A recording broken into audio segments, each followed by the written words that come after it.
देखो, सबसे प्रार्थना है कि अपने लोगों को जो सौभाग्य मिला वो ब्रह्मा को भी नहीं मिला है। लाडली जी के महल में प्रियालाल के साथ और गुरुदेव के साथ होली जैसे परस्पर खेली गई। अब हम इस बात का सौभाग्य जो उदय हुआ है इसको कभी दुर्भाग्य में न बदले। अपनी स्वामिनी जी के अनन्य होंगे तो जो ये आपको बाहरी सुख दिखाई दे रहा है यही आंतरिक प्राप्त होगा।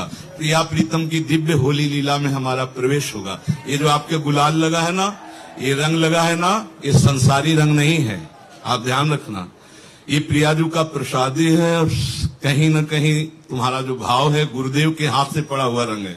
रंग प्रिया प्रीतम का और अंग्रेजी गुरुदेव तो रंग कैसे उतर सकता है? बस हमारे हृदय में यही प्रिया प्रीतम का प्रेम रंग सदैव बसे। हम अपनी लाडली जी के साथ ऐसे ही होली खेले जैसे हम खेल रहे।